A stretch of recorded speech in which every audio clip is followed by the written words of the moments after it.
Hello welcome back दोस्तों, आप सभी का स्वागत है फिर से बीएससी प्रो क्लासेज में। दोस्तों अपन बात कर रहे हैं, देखो अपनी क्लास नंबर 12 है डिफरेंशियल इक्वेशन में, और यूनिट नंबर फर्स्ट की अपन बात कर रहे हैं, ठीक है। और आज अपन मेथड नंबर 4 की बात करेंगे। देखो हमने मेथड नंबर फर्स्ट था हमारा चरों का पृथक्करण, सेकेंड मेथड था समघात अवकल समीकरण, थर्ड मेथड था समघात अवकल समीकरण में परिवर्तन होने वाले अवकल समीकरण। वो भी हमने ख़त्म कर दिया, और उसमें दो केस थे, दो केस भी हमने कंप्लीट कर दिए हैं। तो मेरे हिसाब से यहाँ तक देखो आपको मेरे हिसाब से कोई से भी मेथड में दिक्कत नहीं आई होगी, और आपने सारे क्वेश्चन उसके कर लिए होंगे, ये मैं आशा कर सकता हूँ आपसे। अब बात करते हैं, देखो आज हम बात करेंगे मेथड नंबर 4 की बात करेंगे, जिसका जो नाम है वो है रेखिक अवकल समीकरण, लीनियर डिफरेंशियल इक्वेशन। तो अब जो हमारे जो मेथड है, देखो हमारे पास से थोड़ा सा क्या है कि आपको पेशेंस यहाँ पे बना के रखना पड़ेगा। कैसे? क्योंकि यूनिट नंबर फर्स्ट है वो काफ़ी बड़ी है, और मैं आपको बताऊँ यहाँ पे मेथड नंबर 4 आया है अभी, ठीक है। इसके अलावा हमारे पास में 3-4 मेथड और बचे हुए हैं, और हमारे पास ये एक्सरसाइज नंबर फर्स्ट ई है। ई है तो यहाँ पे देखो ई है हमारे पास, तो ई भी हमारे पास कंप्लीट करेंगे। फिर एफ है, जी भी है, एच है, जे, इतनी एक्सरसाइज है इसमें, जे तक एक्सरसाइज है मेरे हिसाब से ना। तो जे एक्सरसाइज है, तो आप थोड़ा सा क्या इसमें थोड़ा सा पेशेंस रखें, और ये मानिए कि हमारे पास जो यूनिट नंबर फर्स्ट है वो काफ़ी बड़ी है। लेकिन एक बात बताओ, एक बात मैं आपसे पूछना चाहता हूँ कि अभी तक हमने देखो इतने पेज आप अगर काउंट करो ना, तो कम से भी कम हमने लगभग लगभग 70 to 80 पेज का हमने कवर कर लिया, आपने देखा हो तो। और हमने कुछ भी नहीं किया अभी तो। देख लो, हमने चरों का पृथक्करण मेथड को समझा, उसके सवाल हैं, आप देखो कितने भी कर सकते हो। फिर वो तो चाहे आप 1 करो, चाहे 2 करो, चाहे 10 करो, चाहे 15 करो, वो आपके ऊपर डिपेंड करता है। लेकिन वहाँ पे बात करते हैं फिर एक्सपीरियंस की, तो एक्सपीरियंस आपको क्वेश्चन करने से ज़्यादा होगा, ठीक है। इसलिए अपन ने देखो एक मेथड के हमने काफ़ी ज़्यादा क्वेश्चन किए हैं। और क्यों किए हैं? क्योंकि हमें थोड़ा सा एक्सपीरियंस हो जाए कि इसमें इंटीग्रेशन कैसे होता है, समाकलन कैसे होता है, और उसका जो मेथड है वो कैसे होता है, तो सब कुछ हमने समझा है। इसलिए थोड़ा सा अपने बड़ा होता जा रहा है, ठीक है। लेकिन देखो हमने अभी तक 3 मेथड पढ़ लिए, लेकिन अभी तक मेरे हिसाब से आपको ये भी नहीं लगा होगा कि हमने 3 मेथड पढ़ लिए हैं, क्योंकि बिल्कुल सिंपल वे मैंने समझाया यहाँ पे, और एक एक चीज़ को वहाँ पे मैंने क्लियर करी है। और बात करते हैं देखो क्वेश्चंस की, तो क्वेश्चन आप जितना प्रैक्टिस करोगे उतना कम है यहाँ पे डिफरेंशियल इक्वेशन में, तो साफ बात है भाई। तो आज अपन बात करेंगे मेथड नंबर 4 की, और यहाँ पे अपन सबसे पहले मेथड को समझते हैं। फिर मेथड समझने के बाद में हम यहाँ पे समझेंगे, एक दो क्वेश्चन कर लेंगे, और फिर अगली क्लास से हम फिर धुआंधार करेंगे रेखिक अवकल समीकरण के क्वेश्चंस। तो एक दो लेक्चर में फिर वो अपना मेथड खत्म होएगा, फिर अगला मेथड चालू हो जाएगा। तो यानी कि इस प्रकार प्रोसेस चलती रहेगी, ठीक है। तो यहाँ पे देखो सबसे पहले अपन रेखीय अवकल समीकरण है उसको समझते हैं कि आखिरकार रेखीय अवकल समीकरण होती क्या है, ठीक है। तो यहाँ पे मैं एक डेफिनेशन लिख रहा हूँ इसकी, रेखीय अवकल समीकरण की। तो उस डेफिनेशन की सहायता से अपन समझेंगे कि आखिरकार अपनी जो रेखिक अवकल समीकरण है वो क्या रही है। तो देखो आज अपन क्या है कि इस मेथड का आज दिन है, ठीक है। तो इसको अपन प्रॉपर टाइम देंगे, और इसको प्रॉपर टाइम देंगे क्यों? क्योंकि देखो जल्दीबाजी में किसी भी मेथड को करना अच्छा नहीं है।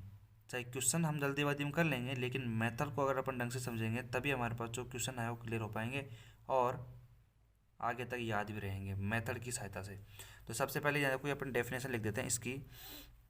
तो डेफिनेशन क्या कहती है, देखो हमारी परिभाषा, डेफिनेशन। तो परिभाषा कहती क्या है, देखो आ जाओ डेफिनेशन इसकी लिख लेते हैं अपन। और ठीक ठाक डेफिनेशन है, और आपको याद रखनी है। वैसे देखा जाए ना तो बिल्कुल सिंपल है एकदम, मतलब आपको कहीं भी दिक्कत नहीं आएगी समझने में, इतना अपनी गारंटी है, ठीक है। तो आइए चलते हैं, अब इसकी डेफिनेशन को लिख देते हैं। माना एक अवकल समीकरण है, रेखिक अवकल समीकरण कहलाती है यदि, देखो अपन बात करते हैं, परिभाषा में लिखेंगे अपने पास से। तो एक अवकल समीकरण हमारे पास, एक अवकल समीकरण, एक अवकल समीकरण, एक अवकल समीकरण रेखिक अवकल समीकरण कहलाती है यदि, रेखिक अवकल समीकरण कहलाती है यदि, कहलाती है यदि, यदि प्रतंत्र चर एवं उसके अवकलज केवल प्रथम घात में आते हों। समझे कुछ? यदि प्रतंत्र चर, अब देखो मैंने आपको पहले क्लास में समझाया था प्रतंत्र चर क्या होते हैं, स्वतंत्र चर क्या होते हैं। तो आपने वहाँ पे क्लास को अच्छी तरीके से लिया होगा तो आपको यहाँ पे समझने में कोई भी प्रॉब्लम नहीं होगी। तो मैं यहाँ पे एक बार लिख देता हूँ, फिर उसके बाद में आपको एकदम शानदार तरीके से क्लियर करेंगे यार एक एक चीज़ों को, ठीक है। तो यहाँ पे क्या लिख रहा हूँ मैं, यदि प्रतंत्र चर एवं उसके अवकलज केवल प्रथम घात में आते हों, प्रथम घात में आते हों, प्रथम घात में आते हो, तो यहाँ पे देखो ये तो इसकी डेफिनेशन, ठीक है। अब समझते हैं इसको एग्जाम्पल के माध्यम से। यहाँ पे अपन देखो दो मेथड समझेंगे इसके, और दोनों मेथडों को एक साथ समझेंगे और उसकी सहायता से अपन आगे क्वेश्चन सॉल्व करेंगे। तो यहाँ पे देखो एक अवकल समीकरण रैखिक अवकल समीकरण कहलाती है यदि प्रतंत्र चर एवं उसके अवकलज केवल प्रथम घात में आते हैं। आपको पता है कि हमारे पास y is equal to y x होता है फलन। तो यहाँ पे देखो x हमारे पास क्या होता है, स्वतंत्र होता है, स्वतंत्र चर, इंडिपेंडेंट वेरिएबल, और हमारे पास जो y है वो होता है डिपेंडेंट वेरिएबल, यानी प्रतंत्र चर होता है। ये क्या होता है, डिपेंडेंट वेरिएबल, प्रतंत्र चर। तो यहाँ पे डेफिनेशन क्या कह रही है, यदि प्रतंत्र चर एवं उसके अवकलज केवल प्रथम घात में आते हों तो वो हमारे पास क्या हो जाएगी, रैखिक अवकल समीकरण हो जाएगी, ठीक है। पहली कंडीशन तो ये बन गई हमारी। दूसरी कंडीशन इस प्रकार भी तो हो सकती है, देखो एक बार, x is equal to x और वाई। यहाँ पे देखो y क्या है हमारे पास, y हमारे पास स्वतंत्र चर है, इंडिपेंडेंट वेरिएबल है, और हमारे पास जो x है, हमारे पास जो x है वो क्या है, हमारे पास जो x है हमारे पास वो क्या है, वो हमारे पास प्रतंत्र चर, यहाँ पे डिपेंडेंट वेरिएबल है, किस पे, y पे। तो दो केस बनेंगे यहाँ पे रैखिक अवकल समीकरण के अंतर्गत। सबसे पहले जो केस है उसमें ये बनेगा, और दूसरा केस है वो ये बनेगा। तो मेरे हिसाब से आपको समझ में आ गया होगा, यदि प्रतंत्र चर एवं उसके अवकलज, देख तो यार प्रतंत्र चर एवं उसके अवकलज होंगे वो हमेशा केवल एक घात में होंगे, प्रथम घात में होंगे, तो हमारे पास रैखिक अवकल समीकरण कहलाएगी। इतना समझो आप, ठीक है। यानी कि कहने का मतलब क्या है, अगर यहाँ पे बात करें अपन तो डी वाई अपन में अगर डी एक्स निकालेंगे अपन तो उसकी पावर कितनी होनी चाहिए, 1 होनी चाहिए। और यहाँ पे बात करेंगे तो डी एक्स अपन में डी वाई की पावर कितनी होनी चाहिए, 1 होनी चाहिए। तो ये रहा इसका समझाने का तरीका। अब बात करते हैं कि इसमें दो मेथड अपन पढ़ेंगे। मेथड नंबर फर्स्ट में पढ़ेंगे कि हमारे पास d y upon d x के लिए, मेथड नंबर सेकंड में पढ़ेंगे D x upon d y के लिए। मेरे हिसाब से आपके दिमाग में इमेज बन गई होगी कि रैखिक अवकल समीकरण होती क्या है। तो एक बार वापस समझा देते हैं भाई कि रैखिक अवकल समीकरण वह अवकल समीकरण होती है जिसके अंतर्गत प्रतंत्र चर एवं उसके अवकलज केवल प्रथम घात में हो, केवल 1 डिग्री, सिंगल डिग्री में 1 डिग्री में हो, तो हमारे पास बात करते हैं कि वो रैखिक अवकल समीकरण कहलाती है, ठीक है। तो इतना समझ में आ गया होगा, मेरे हिसाब से कोई दिक्कत नहीं है। तो d y upon d x की पावर 1 और D x upon d y की पावर 1, इस प्रकार के दो केस हमारे पास बन सकते हैं, किसमें, यहाँ पे रैखिक अवकल समीकरण के अंदर बन सकते हैं। अब बात करते हैं आगे, आगे चलते हैं यहाँ पे, और यहाँ की इसके दोनों मेथडों को पढ़ते हैं। जो मेथड नंबर फर्स्ट और मेथड नंबर सेकंड की अपन बात कर रहे हैं उन मेथडों को पढ़ते हैं आराम से, शानदार तरीके से, ठीक है। तो आइए चलते हैं, मेथड नंबर फर्स्ट और मेथड नंबर सेकंड की बात कर लेते हैं। तो यहाँ पे देखो आपको फिर बता देता हूँ मैं, जिस भी मेथड को अपन समझते हैं ना, सबसे पहले तो भाई जो मेथड है उसको समझना ही पड़ेगा, सिंपल सी बात है। क्यों, क्योंकि देखो किसी भी मेथड को समझते हैं तो वहाँ पे अपन को नई चीज़ सीखनी पड़ती हैं, और उसके बाद में अपन method first and method second की सहायता से क्वेश्चन सोल्व करेंगे। जब क्वेश्चन सोल्व करेंगे ना, तब आपको इस मेथड की सहायता से क्वेश्चन सोल्व करना है। और आपको पता है यार, अवकल समीकरण में जो भी मेथड है ना उसको एक बार सीख लो आप, उसके बाद में जो क्वेश्चन है वो धुआंधार करेंगे अपन, बिल्कुल कहीं भी दिक्कत नहीं आएगी, ठीक है। तो मेथड नंबर फर्स्ट में क्या होता है, देखो हमारे पास जो अवकल समीकरण का जो अपन को पैटर्न बनाना पड़ेगा, किस प्रकार बनाना पड़ेगा, हमें देखो इस प्रकार बनाना पड़ेगा, डी वाई अपॉन में डी एक्स प्लस में p dot y is equal to q. यानी कि देखो हमें क्या करना पड़ेगा, देखो सबसे बड़ी बात है, और यहाँ पे सेकंड मेथड में क्या करेंगे, हम आएंगे डी एक्स अपॉन में डी वाई प्लस में p dot x is equal to q, समीकरण नंबर 1। अब देखो ध्यान से देखना, यहाँ पे ये मैं क्यों बता रहा हूँ आपको, क्योंकि हमें जो क्वेश्चन दिया जाएगा उसमें अपन को क्या करना पड़ेगा, हमें बनाना पड़ेगा इस प्रकार कि देखो हमें देखना पड़ेगा क्वेश्चन में कि हमारे पास यदि y की पावर यदि ये है, यदि y की जो पावर है वो 1 है, ठीक है, और हम देख सकते हैं उसका derivative D y upon d x उसकी पावर 1 है, तो हम कह सकते हैं कि हम ये डी वाई अपन में डी एक्स को इसको बना सकते हैं क्वेश्चन को। यदि हमारे पास क्वेश्चन के अंतर्गत y की पावर 2 आ जाए और डेरिवेटिव अगर अपने पास d y upon d x की पावर 1 नहीं आए, तो उस कंडीशन में आप क्या करोगे, उस कंडीशन में अपन d y upon d x नहीं बनाएंगे। क्यों? क्योंकि हमारे पास y की पावर अगर 1 से ज़्यादा है तो हमें फिर x की सहायता लेनी पड़ेगी। किसकी? x, जो हमारे पास दूसरा मेथड है उसकी सहायता लेनी पड़ेगी।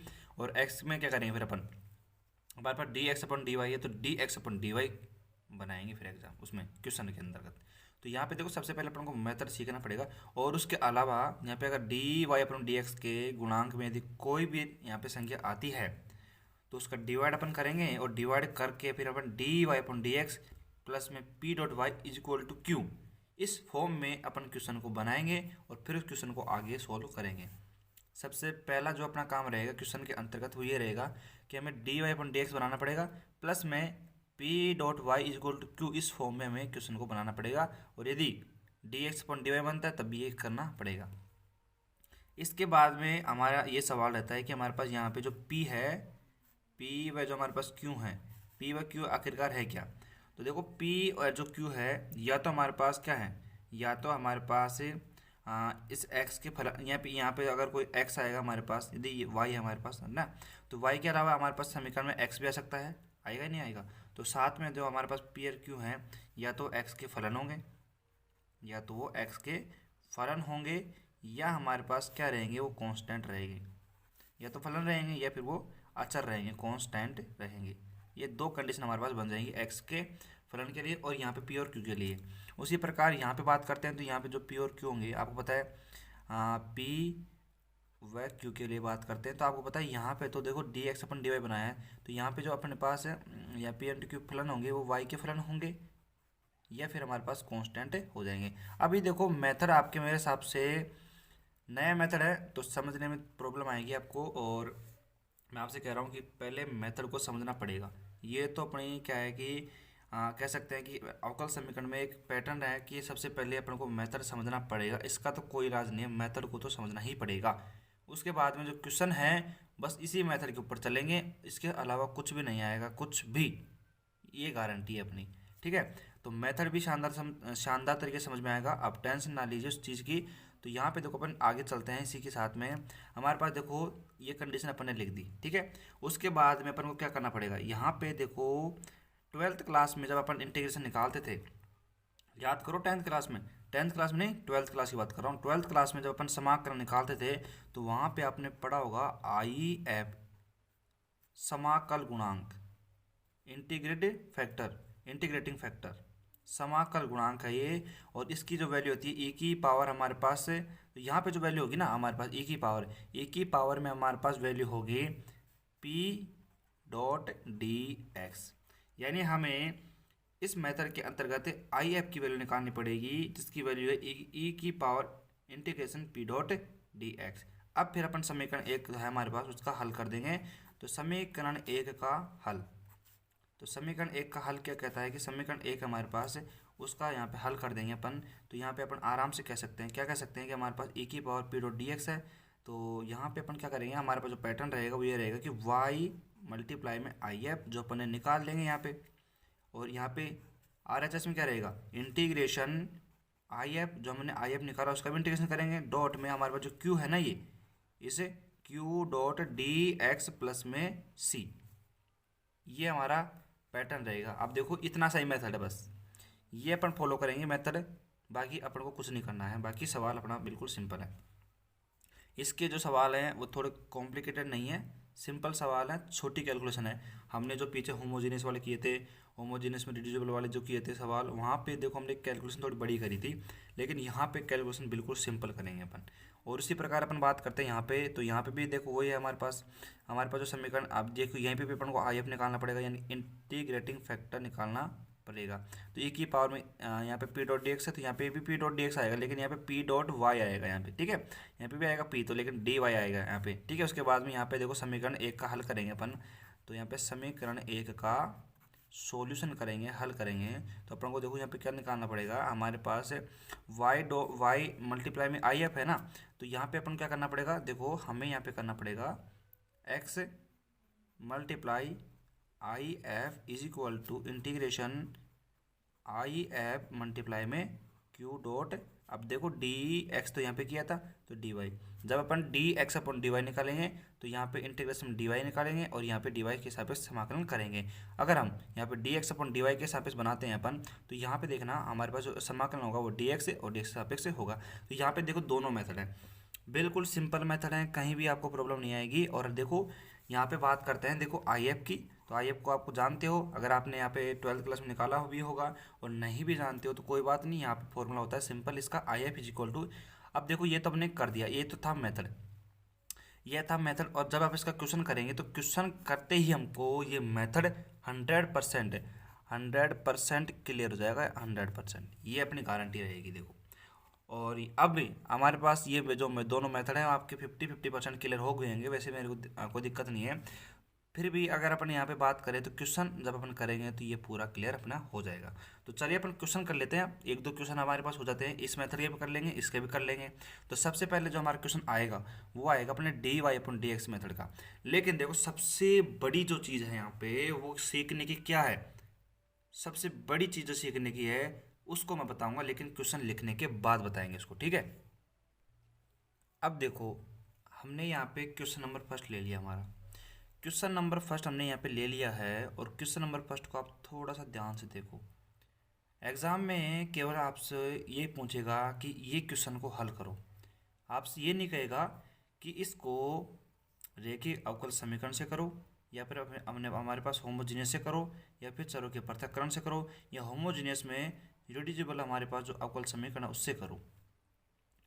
लेकिन देखो यार, देखो ये तो एक्सपीरियंस की बात होती है, क्या होती है, ये तो एक्सपीरियंस की बात होती है कि देखो जब भी आपने थोड़ा सा वहाँ पे गौर किया हो ना, तो जब भी हमने देखो चरों का पृथक्करण किया था, अब यहाँ पे देख सकते हो कि चरों का पृथक्करण आप जिंदगी में नहीं कर सकते। यहाँ पे कैसे, यहाँ पे कर लो आप, यहाँ पे देखो ये d y upon d x है, ठीक है। अब देखो इधर ले जाओ, मान लो कैसे भी करके अपन कॉमन लेंगे, एक्स और वाई को यहाँ पे अलग कर ही नहीं सकते, कैसे आप खुद देख लो, एक्स और वाई को अपन यहाँ पे अलग कर ही नहीं सकते। तो हमारा जो पहला मेथड है ना वो हमारा बिल्कुल साफ है, यहाँ पे क्लियर है, नहीं आया नहीं लगेगा बिल्कुल। दूसरे मेथड की अपन बात करते हैं यहाँ पे होमोजेनियस वाले की, तो ले जाओ भाई इसको उधर ले जाओ, तो यार देखो अपन बात करते हैं सेक एक्स, उधर बात करते हैं हमारे पास, तो यहाँ पे ये अपोन में बनेगा ही नहीं, सबसे बड़ी बात तो ये अपोन में बनेगा ही नहीं। और यहाँ पे देखो इसकी जो पावर है वो भी हमारे पास सेम नहीं आएगी, तो होमोजेनियस वाले भी खत्म। लेकिन अगर देखो आपने थोड़ा सा गौर किया हो ना, तो होमोजीनियस में रिड्यूसिबल वाली जो अवकल समीकरण है ना उसके सवाल तो दूर से दिख जाएंगे।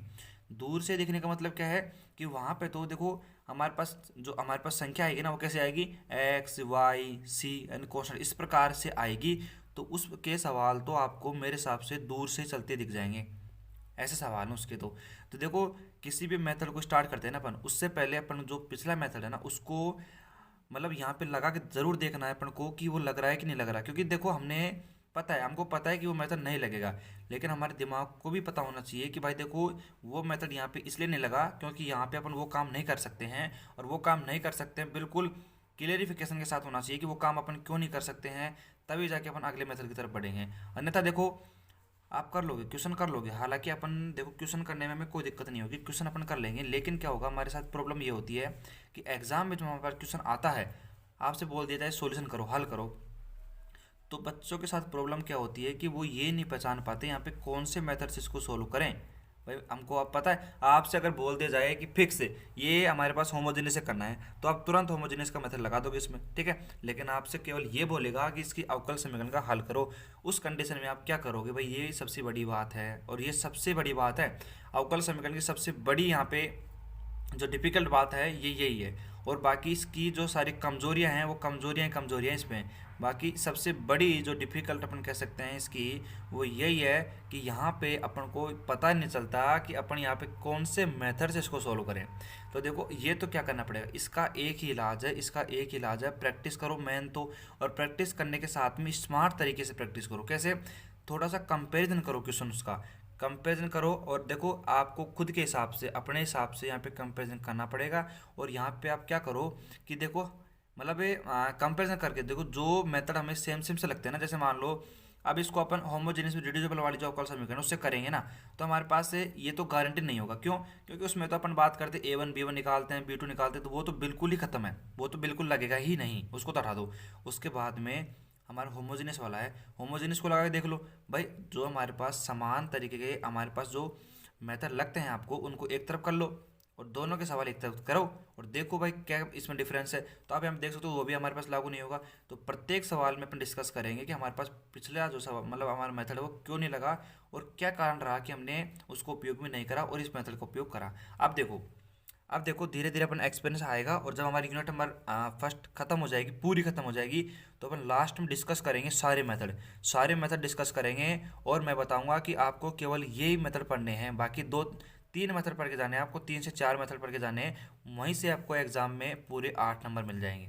लेकिन देखो हम यहाँ पे सभी मेथड क्यों पढ़ते हैं, अभी हम यहाँ पे सभी मेथड इसलिए पढ़ रहे हैं क्योंकि देखो हमें पता होना चाहिए कि कौन सा मेथड कौन सा है और वहाँ पे अपन उसका सॉल्यूशन कैसे करते हैं। क्योंकि जैसे मान लो आपको चरों का पृथक्करण मैं नहीं पढ़ा था, तो आप क्या बिना चरों के पृथक्करण के होमोजेनियस कर पाते? होमोजेनियस में जो रिड्यूसिबल अपने अवकल समीकरण उसको कर पाते? नहीं कर पाते। इसलिए सारे मेथड करना जरूरी है, कोई सा भी मेथड किसी में काम आ सकता है। ठीक है, तो अब यहाँ पे चलते हैं, इसका सॉल्यूशन करते हैं। और मैंने आपको देखो पिछले जो मेथड थे उनमें ये वो लागू यहाँ पे क्यों नहीं हो रहे, मैंने आपको यहाँ पे बता दिया है क्लियर तरीके से। और यहाँ पे देखो, यहाँ पे भी देखो अपन इस ये पहला सवाल अपना, तो पहले सवाल को थोड़ा सा यहाँ पे केयरफुली देखें और इसमें अपन किस प्रकार का पैटर्न उपयोग करेंगे, कैसे क्या करेंगे, वो अपन को देखना पड़ेगा। तो देखो सबसे पहले तो अपन बात करते हैं कि हमारे पास ये dy/dx है। तो देखो यहाँ पे क्या करना पड़ेगा, देखो आपको यहाँ पे क्या करना पड़ेगा कि dy/ में जो dx है प्लस में देखो हमारे पास क्या है tan x.y is equal to, बात करते हैं हमारे पास sec x हो गया। इसको समीकरण एक नाम दे दिया। तो आप यहाँ पे देखो ध्यान से, हमने यहाँ पे जो dy/dx मेथड नंबर फर्स्ट बताया था उसका जो पैटर्न था इसी प्रकार था। यानी कि देखो dy/dx प्लस में हम बात करते हैं p into y is equal to q. ठीक है, यह यानी कि इसी रूप का रेखिक अवकल समीकरण हमारे पास जो समीकरण एक है, समीकरण एक रेखिक अवकल समीकरण है, मतलब इस रूप की समीकरण एक इस रूप की रेखिक अवकल समीकरण है। ठीक है, तो ये रेखिक अवकल समीकरण होगी, तो ये हमारे पास समीकरण है। तो हमने क्या देखा कि हमने जो मेथड नंबर फर्स्ट पढ़ा था उसी प्रकार की अवकल समीकरण यहाँ पे समीकरण नंबर फर्स्ट में बन रही है। तो बस यहाँ पे तुलना कर देंगे अपन, यहाँ पे तुलना करो भाई समीकरण इसकी और इसकी। तो यहाँ पे जो p की वैल्यू है आप देख सकते हो 10x है, और मैंने कहा था जो p और q है या तो कांस्टेंट होंगे या तो वो अचर होंगे, या फिर हमारे पास अगर अपन dy/dx निकाल रहे हैं तो वो x के फलन होंगे। आई बात समझ में? तो p का मान ये रहा और q इज इक्वल टू हमारे पास क्या है sec x है। उसके बाद हमने क्या किया था, उसके बाद में हमने इंटीग्रल फैक्टर निकालता आई एफ का मान, आई एफ का इंटीग्रल फैक्टर। तो यहाँ पे अपन बात करते हैं समाकल गुणांक की। तो यहाँ पे देखो e की पावर में इंटीग्रेशन p.dx था फॉर्मूला हमारा। तो e की पावर में देखो p.dx है, तो p का मान हमारे पास कितना है 10x है, 10x है। और आपको पता है देखो 10x का फिर आपको समाकलन पता होना जरूरी है। 10x का समाकलन क्या होता है, log में sec x। तो e की पावर में देखो log sec x आपको। अब देखो यार सबसे बड़ी बात क्या है, मैं आपको बार बार बोल रहा हूँ, और देखो सबसे बड़ी बात और सबसे बड़ी कमजोरी अवकल समीकरण में बच्चों की ये भी रहती है कि वहाँ पे बच्चों को इंटीग्रेशन में दिक्कत आती है।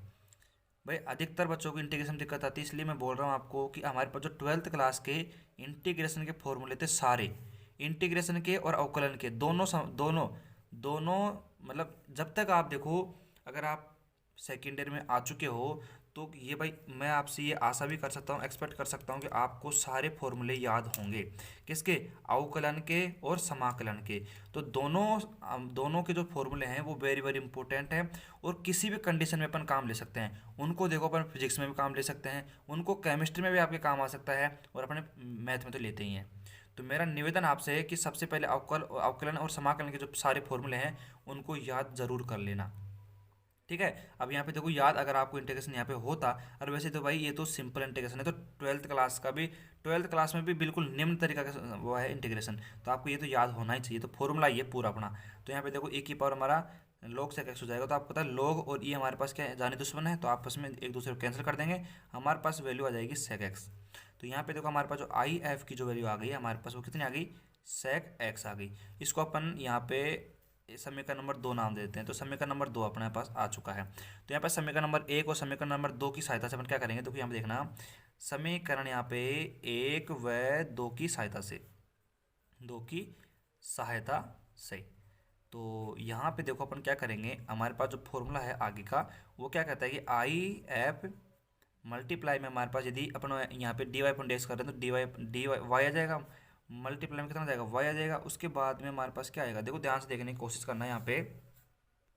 और यहाँ पे देखो आगे इज इक्वल टू हमारे पास इंटीग्रेशन में आई एफ मल्टीप्लाई में हमारे पास क्यू डॉट, अगर D y upon d x निकाल रहे हैं ना अपन, तो डी एक्स के सापेक्ष का अवकलन अपने, सॉरी अवकलन नहीं समाकलन कर देंगे। तो यहाँ पे वैल्यू पुट कर देते हैं, आई एफ की वैल्यू हमारे पास आ गई, इसको लिख देते हैं अपन, देखो वाई इंटू में sec x is equal to, यहाँ पे बात करते हैं इंटीग्रेशन, आई एफ की वैल्यू कितनी है सेक एक्स, मल्टीप्लाई में देखो क्यू की वैल्यू कितनी है हमारे पास यहाँ पे सेक एक्स, और डॉट हमारे पास कितना आएगा डी एक्स। तो यहाँ पे कितना बन गया सेक स्क्वायर एक्स, इंटीग्रेशन में क्या होगा sec square x dot d x. तो यहाँ पे देखो इंटीग्रेशन सेक कितना होता है, अब यहाँ पे आपको पता होता तो तुरंत लिख देते हैं आप, 10x होता है और प्लस में सी हमने लगा दिया, और इज इक्वल टू में देखो यहाँ पे सेक एक्स हमारा चल रहा है। ठीक है, तो यहाँ पे कोई दिक्कत नहीं है, आप यहाँ पे इस प्रकार इसका आंसर निकाल सकते हो। आप देख सकते हो बिल्कुल सिंपल मेथड है इसका, मतलब जो हमने करे हैं ना अभी तक समघात वाला समीकरण, और हमारे पास समघात में समान है ना होने वाले, तो वहाँ पे देखो हमने कितने बड़े बड़े मेथड उपयोग में लिए थे और कितने बड़े बड़े सवाल वहाँ पे किए थे। लेकिन यहाँ पे बिल्कुल सिंपल सवाल है, आपको कुछ नहीं करना है। यहाँ पे देखो इस प्रकार के सवाल, इस टाइप के सवाल भी आपको दूर से ही दिख जाएंगे, दूर से ही दिख जाएंगे यदि आप प्रैक्टिस करो तो। देखो यहाँ पे अपन को यहाँ पे दिख रहा है कि यहाँ पे देखो आराम से देख सकते हो आप, आपने यहाँ पे कैसे किया, हमने यहाँ पे d y upon d x ही क्यों बनाया, क्यों, क्योंकि हमने यहाँ पे देखा कि देखो d y upon d x है और वाई की पावर भी 1 है। सबसे पहला जो हमारा काम रहेगा ना वो D y upon d x ही बनाएंगे, चाहे फिर हमारे पास d x upon d Y क्यों नहीं बने। ठीक है, तो हम पहले D y upon d x ही बनाएंगे। यहाँ पे देखा हमने कि देखो वाई की पावर भी हमारे पास 1 है। ठीक है, तो हमने देख लिया कि हमारे पास देखो वाई की पावर 1 है और उसका अवकलन, उसका जो अवकलज है उसकी पावर भी 1 है, यानी कि दोनों कैसे हैं, मतलब एकल घात या अपन प्रथम घात का अपने पास ये अवकल समीकरण है। तो यहाँ पे अपन ने क्या करा, D y upon d x बना दिया और फिर हमें पी और क्यू की वैल्यू निकाल ली, उसके बाद में आई एफ निकाल लिया, आई एफ निकालने के बाद फॉर्मूला लगा दिया और हमने आंसर निकाल लिया। तो ये तो हो गया हमारे पास बिल्कुल सिंपल क्वेश्चन। ठीक है, हमारे पास एक और क्वेश्चन कर लेते हैं अपन, उस क्वेश्चन में भी हम देखते हैं क्या कौन सा मेथड लगता है, किस प्रकार हम उसका सॉल्यूशन करते हैं। बिल्कुल जीरो लेवल से करेंगे किसी क्वेश्चन को, भाई हमें ये नहीं बताना, अपने दिमाग को, अपने जो दिमाग है, अपना जो माइंड है उसको थोड़ा सा यूज आने दो। हमें कोई भी क्वेश्चन करना है तो उसमें आप अपने माइंड को ये नहीं बताइए कि हमारे पास ये मेथड है हमारे पास और इस मेथड से अपन इसको सोल्व करेंगे। क्योंकि अगर हमारे पास ये साइकोलॉजी बैठ जाती है हमारे दिमाग में कि हाँ भाई ये तो अपने पास किसका है, देखिए कौन समीकरण का है, कर लो इसको। किसी भी क्वेश्चन को ट्रीट करो एज ए, ऐसे ट्रीट करो कि हमारे पास इस क्वेश्चन का मेथड हमें आता नहीं है, पता नहीं कौन सा लगेगा। बस आप तो ये चेक करो कि हमारे यहाँ पे अपन यहाँ पे समघात लगा सकते हैं क्या, चरों का पतन लगा सकते हैं क्या, चरों के पृथक्करण में समान, सॉरी समघात अवकल समीकरण में जो परिवर्तन होने वाले हैं वो लगा सकते हैं क्या। फिर उसके बाद वो नहीं लगा सकते हैं ना, तब जाके फिर अपने पास जो हम लास्ट वाला मेथड अभी प्रेजेंट पढ़ रहे हैं रैखिक अवकल समीकरण वो लगा के देखो। ठीक है, लगाना तो वही है लेकिन उसका भी कारण आपके माइंड को दो कि भाई ये यहाँ पे क्यों अप्लाई नहीं हो रहा है, तभी जाके आपके दिमाग में चीज़ें क्लियर हो सकेंगी। ठीक है, तो यहाँ पे अपन क्वेश्चन नंबर 2 कर लेते हैं और क्वेश्चन नंबर 2 की सहायता से और भी शानदार तरीके से समझते हैं हमारे पास जो मेथड है इसको। अब देखो क्वेश्चन नंबर 2 हमारे सामने है। अब हमें कुछ पता नहीं है कि हमने कौन सा मेथड पढ़ा है या नहीं पढ़ा है, केवल हम तो ये जानते हैं कि हमें इसका सोल्यूशन करना है। अब इसका सोल्यूशन किस प्रकार करना है, बस वही तो बात है। तो अपने माइंड को थोड़ा सा ओपन करें और उससे कहें कि सीख भाई, कुछ नई चीज़ों को सीख। तो यहाँ पे देखो अपन को करना क्या है, सबसे पहले हमारा जो मेथड नंबर 5 था सेपरेशन ऑफ वेरिएबल, चरों का पृथक्करण, वहाँ से अपन देखते हैं। थोड़ा सा ध्यान से देखो अगर, तो यहाँ पे थोड़ा सा चेक करें अपन, तो भाई अपन देख सकते हैं कि यहाँ पे अगर अपन एक्स और वाई को अलग करना चाहें तो आप देख सकते हो कि इसको अपन इधर लेके आते हैं, फिर उसके बाद में आप देखो एक्स वहाँ से कॉमन ले लेंगे, फिर वो एक्स प्लस वाई बन जाएगा। तो यानी कि यहाँ से अपन देखो एक्स और वाई को पृथक नहीं कर सकते हैं। तो मेथड नंबर 5 तो मतलब सभी के अंतर्गत, ऑलमोस्ट सभी में नहीं लगेगा।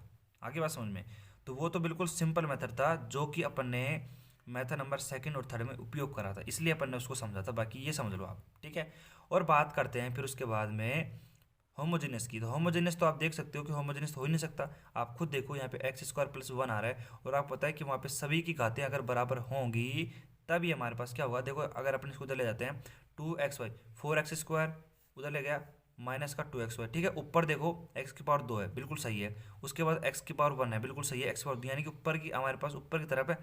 देखो यहाँ पे इसको समझ सकते हैं अपन, होमोजीनियस से समझें इसको तो देखो ध्यान से देखना हमारे पास कैसे करेंगे इसको। देखा यहाँ पे आप देख सकते हो कि हमारे पास यदि आप इसको डी वाई अपॉन में d x x square plus one, ठीक है, हमारे पास इज इक्वल टू में देखो 4x स्क्वायर माइनस का 2xy अपॉन में कर दिया। देखो इसको अपॉन में लिया है अपन, एक्स स्क्वायर प्लस का वन। बिल्कुल शानदार तरीके से समझने की कोशिश करना। अपन इसको d y upon d x समझते हैं, होमोजीनियस सम का तो कल समझे तो आप ध्यान से देख सकते हो हमारे पास ये क्या है, एक्स की पावर 1 है, एक्स की पावर 2 है। यहाँ पे भी देखो एक्स पावर, यहाँ पे एक और ये 2, यानी कि यहाँ पे 2 हो गई, यहाँ पे 2 है। लेकिन बात यहाँ पे अटक गई, ये एक रह गया यहाँ पे। नहीं तो यहाँ पे समघात अवकल समीकरण का जो मेथड था अपन उसको यूज कर लेते, ठीक है। अब बात करते हैं समघात अवकल समीकरण में रिड्यूसिबल। तो वहाँ पे अब देखो यहाँ पे अब वो फॉलो नहीं होगा, क्यों? क्योंकि अपन बात करते हैं यहाँ पे वहाँ पे अपने पास जो अपने पास समघात अवकल समीकरण का जो ये सामान्य वाला मेथड है ना तीसरा, वो तो मेरे हिसाब से आपको कोसों दूर से दिख जाएगा कि ये वही है। क्यों?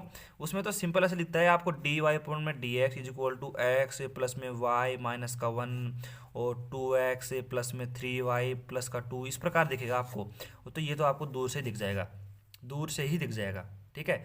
तो यहाँ पे देखो मेरे हिसाब से क्लियर हो जाना चाहिए आपके दोनों मेथड। अब बात करते हैं क्वेश्चन नंबर सेकंड में अपन इस मेथड का उपयोग कैसे करेंगे और किस प्रकार करेंगे। तो यहाँ पे दोनों मेथड क्लियर हो जाएंगे आपके, कोई दिक्कत नहीं है। तो जितने मेथड पढ़े हैं इसमें क्यों नहीं लग रहे आपको पता होना जरूरी है, हो गया मेरे हिसाब से क्लियर हो जाएगा। अब देखो अपन बात करते हैं कि हम यहाँ पे अब देखो हमने यहाँ पे इस मेथड का उपयोग करेंगे, कैसे करेंगे। तो देखो सबसे पहले इस मेथड का उपयोग करने के लिए हमारे पास टर्म्स एंड कंडीशन को अपन फॉलो करेंगे और उसके साथ में यहाँ पे अपना सॉल्यूशन करेंगे। तो ये देखो हमारा जो सबसे पहला जो काम है वो क्या है कि हमें सबसे पहले देखना पड़ेगा कि हमें यहाँ पे d y upon d x बनाना पड़ेगा या d x upon d y बनाना पड़ेगा। तो सबसे पहले अपन यहाँ पे चेक करते हैं कि हमारे पास d y upon d x check करते हैं। तो देखो d y upon d x बिल्कुल सही है, इसकी पावर भी एक है और हमारे पास जो वाई है उसकी पावर भी एक है। भाई बिल्कुल काम बन जाएगा अपना, और काम बनने के साथ में यहाँ पे बना सकते हैं डी वाई अपॉन में डी एक्स। लेकिन भाई साहब हमें क्या करना पड़ेगा कि d y upon d x उसका गुणांक एक बनाना पड़ेगा। लेकिन यहाँ पे तो एक्स स्क्वायर प्लस वन है, तो हमें क्या करना पड़ेगा कि हमें यहाँ पे एक्स स्क्वायर प्लस वन का भाग लगाना पड़ेगा। तो यहाँ पे इसको अपन यहीं पे देते हैं, समीकरण नंबर एक नाम दे देते हैं। वैसे एग्जाम में आपको आंसर लिखने के बाद में समीकरण नंबर इसको ऐसे उतारना पड़ेगा, उसके बाद में सॉल्यूशन करना पड़ेगा। तो यहाँ पे अपन ऐसे कर देते हैं सीधा।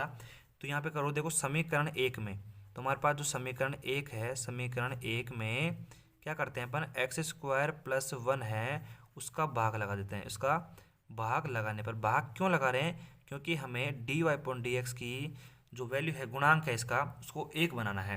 तो यहाँ पे देखो डिवाइड करने के बाद में हमारे पास क्या वैल्यू आती है, डी वाई अपॉन में डी एक्स प्लस में देखो 2x अपॉन में आ जाएगा हमारे पास एक्स स्क्वायर प्लस में वन डॉट में वाई इज इक्वल टू देखो 4x स्क्वायर अपॉन में आ जाएगा हमारे पास एक्स स्क्वायर प्लस का वन। तो इस प्रकार हमारे पास वैल्यू आ जाएगी। तो यहाँ पे देखो अगर अपन यहाँ पे थोड़ा सा ध्यान से देखने की कोशिश करें तो देखो ये हमारे पास उसी रूप में बन गई है। अब हमारे पास जो समीकरण एक है, हमारे पास समीकरण एक नहीं कहेंगे अपन इसको, अब इसको समीकरण नंबर दो कह देते हैं। तो समीकरण नंबर दो हमारे पास क्या हो जाएगी, हमारे पास देखो डी वाई अपॉन में डी एक्स प्लस में p into y is equal to q, इसी रूप में बन चुकी है, जो कि हमारे पास क्या है, एक प्रथम घात की अवकल समीकरण बन गई है। अब हमारा काम क्या है, देखो तुलना करते हैं। हमारे पास ये समीकरण नंबर तीन नाम दे दो। तो समीकरण दो व तीन से यहाँ पे अपन देखो समीकरण दो व तीन की तुलना कर देते हैं आपस में। तो देखो पी की जो वैल्यू हमारे पास कितनी आ जाएगी, 2x अपॉन में एक्स स्क्वायर प्लस का वन आ जाएगा, सही है। और हमारे पास जो क्यू की वैल्यू है वो हमारे पास आ जाएगी 4x स्क्वायर अपॉन में एक्स स्क्वायर प्लस का वन आ जाएगी। बिल्कुल सही है, कोई दिक्कत नहीं होगी मेरे हिसाब से। तो अब देखो हमारा काम क्या है, अगला जो हमारा काम रहता है ना, वो हमारे पास ये है कि हमें आई एफ इंटीग्रल फैक्टर, हमारे पास इंटीग्रेटिंग फैक्टर है, हमारे पास जो आई एफ है समाकल गुणांक या समाकलन गुणांक बोलते हैं उसको, तो उसकी वैल्यू निकालते हैं। तो ई की पावर हमारे पास क्या होता है, पी डॉट डी एक्स, कब, जब D y upon d x बनाते हैं। तो इज इक्वल टू में देखो ई की पावर हमारे पास पी डॉट डी एक्स हो जाएगा, और हमारे पास पी की वैल्यू कितनी है, देखो 2x अपॉन में एक्स स्क्वायर प्लस का वन डॉट डी एक्स। अब देखो अब देखो अपन यहाँ पे 12th क्लास का जो मेथड है सिंपल टी मानने वाला उसका उपयोग नहीं करेंगे। क्यों? और मैंने आपको बता दिया। वैसे अगर उस मेथड का अपन उपयोग करेंगे जब भी हमारे पास लास्ट ऑप्शन बचेगा कि हाँ भाई इसका उपयोग तो करना ही पड़ेगा, तब उसका उपयोग करेंगे। उसके अलावा यहाँ पे अपन उसका उपयोग नहीं करेंगे। जहाँ तक हो सकेगा अपना जो स्टैंडर्ड है उसको अपन मेंटेन रखेंगे और थोड़ा सा लेवल अच्छा रखेंगे अपना। ठीक है, तो यहाँ पे अपन इसका इंटीग्रेशन करने के लिए यहाँ पे मैंने आपको फॉर्मूला बताया था एक, आपको याद हो तो। और वैसे आपको याद होगा और वो आप भूलोगे नहीं, गारंटी आपकी ज़िंदगी में उस फॉर्मूले को आप कभी नहीं भूलोगे कि हमारे पास एफ डैश एक्स अपॉन में एफ एक्स इंटीग्रेशन में dot d x is equal to, ये फॉर्मूला होता है लॉग का एफ एक्स। आप खुद देख सकते हो यहाँ पे अगर अपन इसका अवकलन करते हैं नीचे वाले का, तो एक्स स्क्वायर कितना होगा 2x और 1 का 0। तो यहाँ पे इसका इंटीग्रेशन अपन इस प्रकार कर सकते हैं। तो हमारा क्या हो जाएगा, हमारे पास हो जाएगा e की पावर में log और एक्स स्क्वायर प्लस का 1। और आपको पता है e की पावर e और log एक दूसरे के जाने दुश्मन है, तो एक दूसरे को कैंसिल अपन कर देंगे। तो यहाँ पे देखो एक्स स्क्वायर प्लस का 1 आ जाएगा। तो यहाँ पे देखो I dot F is equal to हमारे पास कितना आ गया एक्स स्क्वायर प्लस का 1। आपको यहाँ पे दिख रहा है क्या? दिख रहा है, मेरे हिसाब से दिख रहा है, कोई दिक्कत नहीं है। ठीक है, तो यहाँ पे I F is equal to हमारे पास एक्स स्क्वायर प्लस का 1 आ गया है, कोई दिक्कत नहीं है। अब अपना काम क्या रहेगा? अब अपना काम रहेगा हमारे पास यहाँ पे अपने पास समीकरण जो अपने पास 2 है, समीकरण नंबर 2 का हल करते हैं अपन। समीकरण 2 का हल करते हैं। तो 2 का हल किस प्रकार करेंगे भाई? आ जाओ, हमारे पास जो y है उसको मल्टीप्लाई कर देंगे आई एफ से, इज इक्वल टू में हमारे पास इंटीग्रेशन में अपन करेंगे, यहाँ पे क्या करेंगे इंटीग्रेशन में यहाँ पे करेंगे। तो यहाँ पे बस फॉर्मूला अप्लाई करो बस, और क्या दिक्कत है। इंटीग्रेशन में हमारे पास क्या है आई एफ है, और मल्टीप्लाई में क्यू कर देंगे और डॉट डी एक्स कर देंगे। तो रख दो वैल्यू भाई, वाई डॉट में आई एफ का मान कितना है हमारे पास एक्स स्क्वायर प्लस का 1 है। और यहाँ पे अपन बात करते हैं इंटीग्रेशन में एक्स स्क्वायर प्लस का 1 डॉट में हमारे पास जो क्यू का मान है वो कितना है, क्यू की जो वैल्यू है वो है 4x स्क्वायर अपॉन में एक्स स्क्वायर प्लस का 1 है। डॉट में अपने पास डी एक्स आ जाएगा, तो ये आपस में कैंसिल हमारे पास हो जाएगा, कोई दिक्कत नहीं है। यहाँ पे बात करते हैं, देखो वाई एक्स स्क्वायर प्लस का 1 इज इक्वल टू, देखो यहाँ पे बात करते हैं इंटीग्रेशन में 4x square dot d x. इसका इंटीग्रेशन तो यार नहीं आएगा, मेरे को तो नहीं आता, आप देख लो, आप इतना हार्ड इंटीग्रेशन मैं नहीं करता। ठीक है, तो कोई बात नहीं, देखो मैं कर देता हूँ फिर भी, एक्स क्यूब अपॉन में 3। ठीक है, इंटीग्रेशन हो गया प्लस में सी, और यहाँ पे देखो वाई एक्स स्क्वायर प्लस का 1 इज इक्वल टू में अपने पास वैल्यू आ गई है।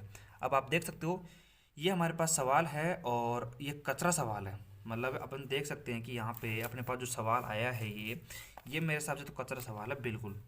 और यहाँ पे देखो अपन थोड़ा सा इसको और सोल्व कर दें, थोड़ा सा क्या कर सकते हैं इसमें, और क्या कर सकते हैं कि हमारे पास ये जो y है इसका गुणांक है, इसको अपन बटे में भेज देते हैं। यानी कि देखो 4x स्क्वायर एक्स क्यूब है अपॉन में 3, और यहाँ पे हो जाएगा ये एक्स स्क्वायर प्लस का 1 प्लस में c अपॉन में एक्स स्क्वायर प्लस का 1। ये हमारे पास इसका आंसर हो गया है। तो देख सकते हो यार ये कचरा सवाल है, और कचरा सवाल का मतलब ये है कि यदि हमारे पास आपने अवकल समीकरण की, मैं बार बार बोल रहा हूँ, कमी जो है ना वो क्या है, अवकल समीकरण की जो कमी है वो यही है कि हमारे पास एक मेथड को समझ लो, मेथड को समझने के बाद में आपको क्वेश्चन को समझने में कोई भी प्रॉब्लम नहीं आएगी, ये गारंटी है मेरी। और ये गारंटी है मेरी कि यदि आप हमारे साथ बने रहे यूनिट नंबर फर्स्ट में लास्ट तक, तो ये गारंटी है कि मैं आपको जितने भी क्वेश्चन हैं वो उंगलियों में रटा दूंगा, और हमारे पास ये भी आपको पता लग जाएगा कि इसमें आखिरकार कौन सा मेथड लगेगा, और तुरंत आपका दिमाग वहीं पे जाएगा उस मेथड के ऊपर। लेकिन देखो यार उसके लिए आपको थोड़ी बहुत मेहनत भी करनी पड़ेगी, और जो मैं आपको बता रहा हूँ वैसे आपको काम करना पड़ेगा। ठीक है, सबसे पहले तो देखो अवकल समीकरण करने से पहले मैं आपको बता रहा हूँ कि इंटीग्रेशन पे कमांड ज़रूरी है। इंटीग्रेशन पे यदि हमारे पास कमांड है तो भाई साहब आपका काम बन गया है। इंटीग्रेशन पे अच्छी कमांड आपने बना ली है तो आप आराम से कोई भी सवाल को आराम से बिना बिना किसी दिक्कत के कर सकते हो। देखो इंटीग्रेशन पे अगर आपकी कमांड हुई तो, और मेरे हिसाब से देखो इंटीग्रेशन इसमें उतने हार्ड तो है नहीं, इसमें कोई हाई लेवल इंटीग्रेशन तो आ नहीं रहा। मतलब जितने भी इंटीग्रेशन है अपने वही छोटे मोटे फॉर्मूले हैं, और एक दो फिर वो डिवाइड वाले आए हैं। इसके अलावा तो मेरे हिसाब से ऐसा कोई यहाँ पे समाकलन है नहीं जो अपन ने करा हो, और बिल्कुल सिंपल है। ठीक है, और देखो अब हमारे पास क्वेश्चन दो हमने क्वेश्चन कर लिए हैं, और 32 हमने कैसे करे हैं, सारे D y upon d x करे हैं। अब देखो एक सवाल आता है, मैं ये नहीं करा कि वो D x upon d Y होगा, हम चेक करेंगे, हम वहाँ पे चेक करेंगे आखिर वो होगा कैसे, और कौन सा मेथड लगेगा कौन सा नहीं लगेगा, पूरा डिस्कस करेंगे एकदम क्लियर तरीके से। ठीक है। और शानदार सवाल है, अगला जो सवाल अपने पास आ रहा है वो काफ़ी शानदार सवाल है और अच्छा सवाल है, मतलब आप कह सकते हो अच्छा सवाल है, शानदार सवाल है, अच्छा सवाल है, ठीक है। अब देखो हमारे पास एक सवाल और आ गया है, शानदार सवाल है, अच्छा सवाल है। क्वेश्चन नंबर 3 है 1 + y² dx is equal to tan inverse y minus का एक्स डॉट डी वाई। देखो 2 मिनट लगेंगे पीछे के जो हमारे पास मेथड है उनको तुरंत डिस्कस करने में। यहाँ पे कुछ नहीं है, पहला मेथड है उसको तो हटा दो आप, वो तो नहीं लगेगा, गारंटी है, separation of variable. Second method की बात करते हैं अपने पास होमोजेनियस वाला, तो बस उसको तुरंत चेक कर लिया करो आप रफ कॉपी में। देखो यहाँ पे बगल में आप रफ कॉपी रखो और यहाँ पे इज इक्वल टू में देखो आप चेक कर लो, देखो डी वाई अपॉन में डी एक्स बना लो। तो क्या करेंगे अपने पास d y upon d x बनाएंगे, तो इसको देखो यहीं पे रहने दो, 1 में y² अपॉन में लेके जाएंगे टेन इनवर्स वाई माइनस का एक्स। तो नहीं लगेगा, नहीं लगेगा।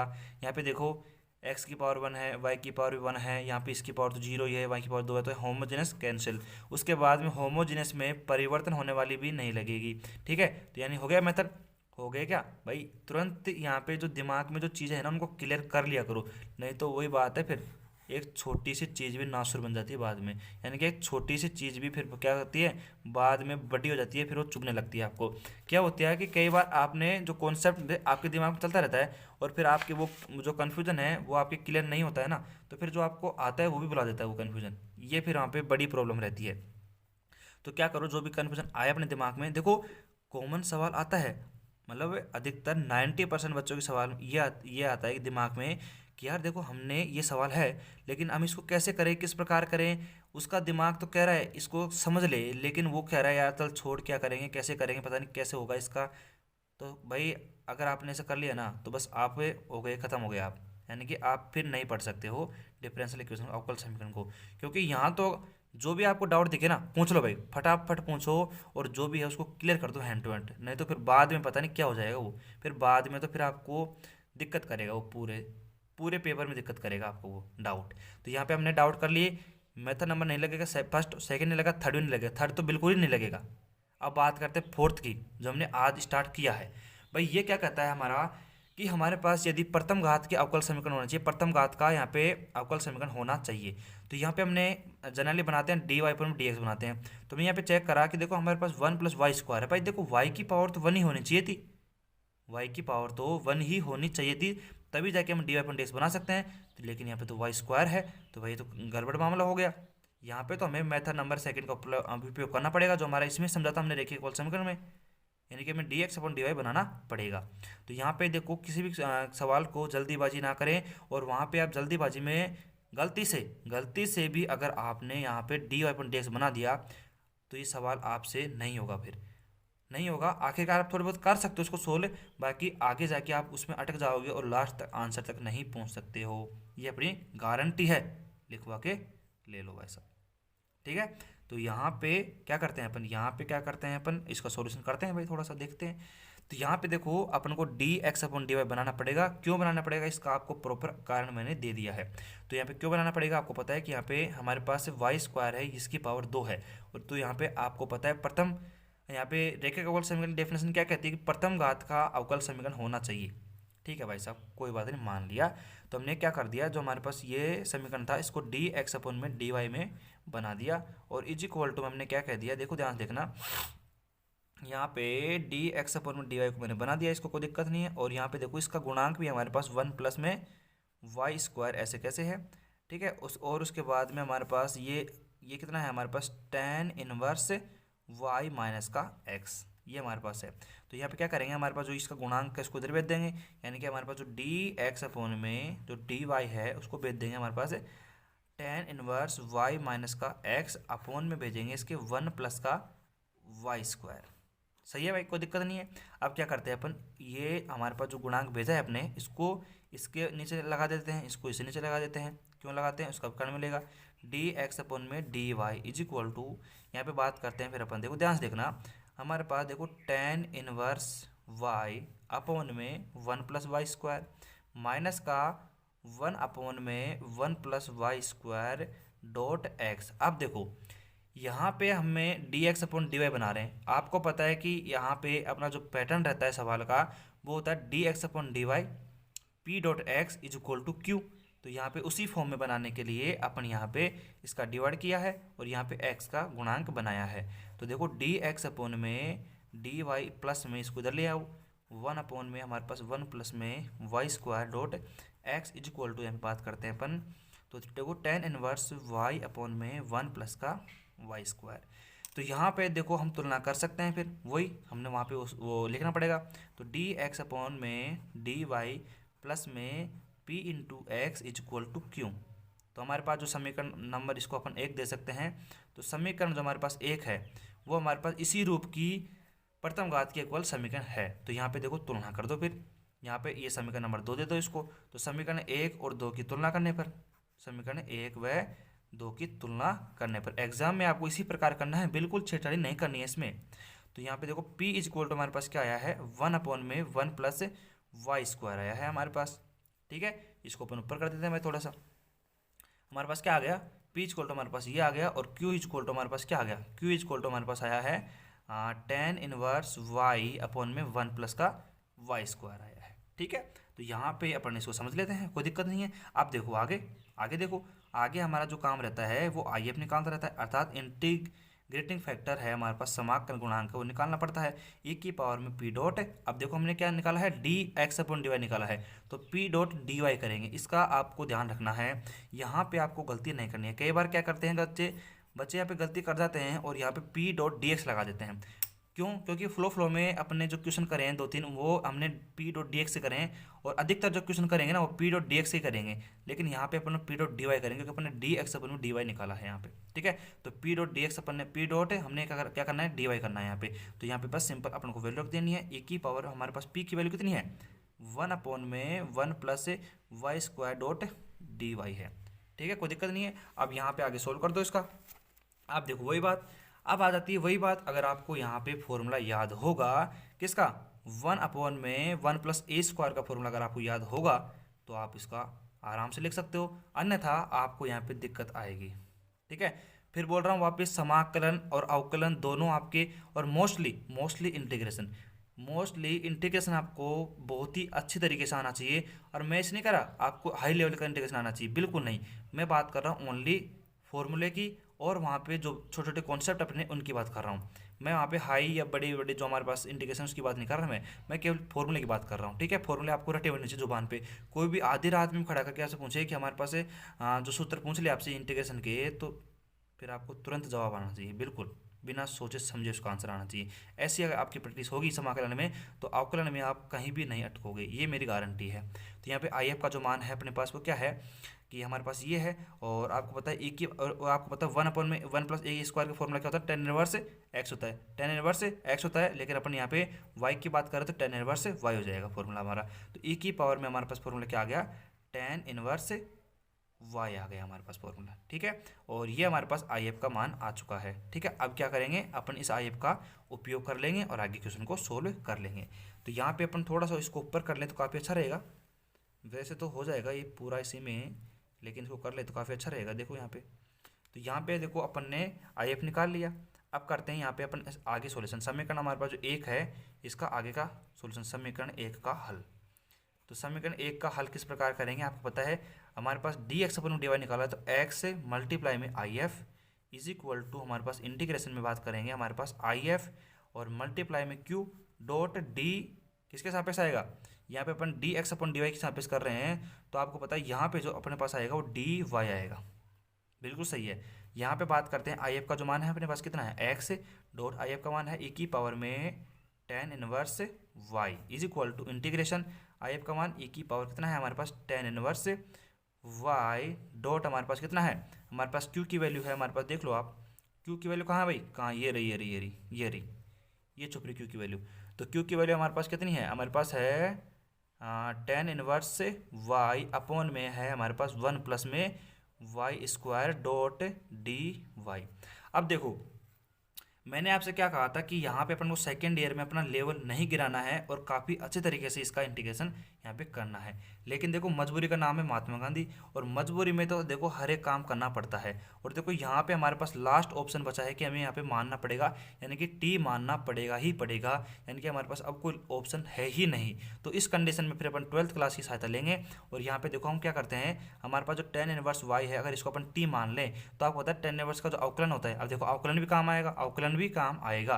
तो यहाँ पे टेन इनवर्स जो वाई है हमारे पास, इसका अपन अवकलन कर देते हैं तो आपको पता है इसका कितना आता है, 1/1 प्लस में वाई स्क्वायर, ठीक है। और हमारे पास ये कितना हो जाएगा, डी वाई अपन में कितना हो जाएगा, डी वाई हो जाएगा हमारे पास, और इज इक्वल टू हमारे पास ये हमारे पास डी टी हो जाएगा। तो इस प्रकार अपन आराम से कर सकते हैं, कोई दिक्कत नहीं है, इसका अवकलन कर सकते हैं, ठीक है। तो यहाँ पे देखो अपन बात करते हैं, अपन टी के साथ इसका अवकलन किया है अपन ने, तो d y upon D T आ जाएगा, तो डी टी को मैंने उधर पहले ही भेज दिया है। तो यार ये तो मेरे हिसाब से कोई दिक्कत नहीं होनी चाहिए आपको इस इंटीग्रेशन में, तो इंटीग्रेशन नहीं समा अवकलन में भाई, अवकलन में, डिफरेंशियल में इसको आपको दिक्कत नहीं होनी चाहिए। इतना अपन ने कर लिया। अब देखो करना क्या है, जहाँ पे भी अपन को टेन इनवर्स वाई दिखे वहाँ पे टी रख दो, ठीक है। और 1/1 plus y square dot d y की जगह अपन को डी टी रखना है, बस ये अपना काम करना है। बाकी देखो फिर अपन 12th क्लास की सहायता ले लिया आखिरकार, मैंने कहा था अगर जरूरत पड़ेगी तो काम लेंगे भाई। फॉर्मूला है तो कोई भी फॉर्मूला अपने पास से ऐसा नहीं है जो अपन ने चाहे पहली क्लास में पढ़ा हो वो अपने काम नहीं आता मैथ के अंदर, मैथ में फिजिक्स में किसी में देख लो आप, ठीक है। हर एक चीज़ काम आती है अगर जो आपने याद रख रखी है, आपके दिमाग में जो चीज़ आपने याद रख रखी है वो हर एक चीज़ काम की है, बस समय आने पर उसका उपयोग करना पड़ेगा आपको। तो यहाँ पे देखो एक्स डॉट ई की पावर में हमारे पास क्या है, tan inverse y is equal to, देखो बात करते हैं हमारे पास ई की पावर कितना आ जाएगा, ई की पावर टी डॉट हमारे पास देखो 1/1 प्लस वाई स्क्वायर जगह अपन क्या रख देंगे, हमारे पास रखे ये देखिए हो जाएगा, ये टी हो जाएगा और डॉट हमारे पास डी टी हो जाएगा।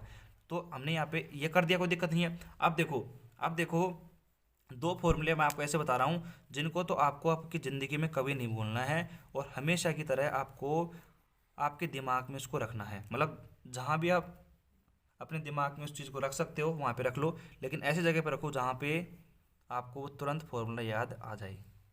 दोनों फॉर्मूले हैं आपने पढ़ रखे हैं, लेकिन फिर भी बता देता हूँ मैं। ए की पावर में इंटीग्रेशन एक्स डॉट ई की पावर में एक्स डॉट डी एक्स का जो फॉर्मूला अपने पास होना चाहिए वो क्या है, ई की पावर में एक्स एक्स माइनस का 1 होता है। और समय यहाँ पे इंटीग्रेशन दूसरी बात करते हैं तो माइनस यहाँ पे देखो एक्स डॉट ई की पावर में minus x dot d x is equal to, मैं बात करता हूँ यहाँ पे माइनस का ई की पावर माइनस का एक्स और x प्लस का 1। ये दो फॉर्मूले आपको रटे हुए होने चाहिए हमेशा के लिए, तभी जाके आपका काम चल पाएगा, अन्यथा आपका काम नहीं चलेगा। किसमें, अवकल समीकरण में। और कम से भी कम नहीं तो ये हमारे पास अपन इसको 50 से 100 बार इसको काम में लेंगे यहाँ पे अवकल समीकरण में। तो इसलिए बहुत ही इंपॉर्टेंट फॉर्मूला है। तो देखो यहाँ पे फॉर्मूला क्यों बताया मैंने, क्योंकि अभी काम लेंगे इस फॉर्मूले को। यहाँ पे देखो ई की पावर टी डॉट डी है हमारे पास, तो ई की पावर देखो ये किस प्रकार काम कर रहे हैं यहाँ पे, एक्स डॉट ई की power x dot d x की बात ही काम कर रहा है यहाँ पे। तो इज इक्वल टू में हमारे पास क्या है, एक्स डॉट ई की पावर में tan inverse y is equal to, यहाँ पे इंटीग्रेशन कर देते हैं इसका। तो यहाँ पे क्या हो जाएगा, देखो ई की पावर में टी, ई की पावर टी, टी माइनस का 1 प्लस में सी, ये हमारा इसका अवकलन हो जाएगा, कोई दिक्कत इसका यहाँ पे नहीं है। अब देखो आगे सोल्व कैसे करते हैं। यहाँ पे अगर आगे अपन सोल्व करें थोड़ा बहुत, तो ये वैसे अगर यहाँ पे आप देखो तो आपको पूरे नंबर मिलेंगे, यहाँ पे आपको पूरे नंबर मिलेंगे, यहाँ पे भी आप छोड़ देते हो इसको तो आपको पूरे नंबर मिलेंगे, कोई दिक्कत नहीं है। लेकिन अगर यहाँ पे आप को टी बराबर आप पुट कर देते हो, यहाँ पे टी बराबर देखो हमारे पास क्या माना था हमने, तो टेन इनवर्स वाई, तो ये भी आपको कर देना है, वैसे कोई दिक्कत नहीं है। तो यहाँ पे आप देख सकते हो हमारे पास एक्स डॉट ई की पावर में tan inverse y is equal to, देखो ई की पावर टी है तो हमारे पास टी है टेन इनवर्स वाई, और टी की जगह फिर वही टेन इनवर्स वाई माइनस का 1 प्लस में सी। तो यहाँ तक आपको पूरे नंबर मिलेंगे। तो आप देख सकते हो इस सवाल में वैसे कोई ज़्यादा दिक्कत थी नहीं, बस आपको करने का जो काम था ना वो बस अपन ने क्या करा, सिंपल अपन ने मेथड का उपयोग करा। मेथड का उपयोग करते ही हमने क्या करा, सिंपल, फिर हमने एक फॉर्मूले का उपयोग करा। फॉर्मूले, अब देखो फॉर्मूले हमारे पास बहुत ही इंपॉर्टेंट है। वैसे तो मैं यहाँ पे प्रत्येक क्वेश्चन में जो फॉर्मूला आता है उसको लिख देता हूँ। तो अभी तक देखो हमने काफ़ी फॉर्मूले लिख दिए हैं, पीछे भी जितने भी इंटीग्रेशन करे हैं, अगर आपने वही याद करे होंगे ना तो काफ़ी हैं वो भी। लेकिन फिर भी मेरी दुआ है, मेरी दुआ तो क्या रहेगी, मेरी आपसे विनती है कि आप यहाँ पे जो फॉर्मूले हैं उनको याद कर लीजिए, क्योंकि फॉर्मूले वेरी इंपॉर्टेंट रहते हैं और फॉर्मूले के बिना आप आगे नहीं बढ़ सकते हो किसमें, अवकल समीकरण में। तो देखो अब मिलते हैं अगले वीडियो लेक्चर में, तभी के लिए धन्यवाद। क्योंकि अपन ने यहाँ पे 3 क्वेश्चन आज कर लिए हैं और मेथड नंबर मेथड नंबर 4 को समझ लिया है यहाँ पे काफ़ी अच्छी तरीके से। तो यहाँ पे आगे अगर अपन क्लास आएगी वैसे तो कोई दिक्कत नहीं है। और जब अपनी क्लास आएगी आगे तो वहाँ पे अपन क्या करेंगे, आते ही धुआंधार इसके जो कितने बचे हुए ना क्वेश्चन वो उनको पूरा करने की कोशिश करेंगे। हो जाएगा तो ठीक है, नहीं तो अगले वीडियो लेक्चर में कर लेंगे। लेकिन करेंगे सवाल सारे, जितने भी इंपॉर्टेंट सवाल आपकी बुक में एग्जाम्पल है, क्वेश्चन है, सारे कर देंगे। और लास्ट में जब अपन यूनिट नंबर फर्स्ट खत्म करेंगे ना, लास्ट में जब यूनिट नंबर फर्स्ट खत्म करेंगे तो मैं बता दूंगा आपको ये 3 मेथड अपन को करने हैं। और 3 मेथड के अंतर्गत ये 4-5 सवाल आपको करने हैं। बस आप वही एग्जाम में कर जाना, बस आपके नंबर पक्के हो जाएंगे। लेकिन उससे पहले आपको सारे मेथड है वो ढंग से समझने पड़ेंगे भाई साहब। पहले कंडीशन बता रहा हूँ मैं, सबसे सारे मेथड समझो ढंग से, उसके बाद सारे सवाल करेंगे। उसके बाद लास्ट में जब हमारे पास यूनिट खत्म होएगी फर्स्ट, जब बताऊंगा मैं आपको कौन से मेथड आपको करने हैं एग्जाम के लिए। और ये हमारे पास इंपॉर्टेंट वेरी वेरी रहते हैं, और उसके अंदर भी हमारे पास 4-5 सवाल हैं वो वेरी वेरी इंपॉर्टेंट है, इनको तो करना ही पड़ेगा। तो अब मिलते हैं अगले वीडियो लेक्चर में, तब तक के लिए बाय।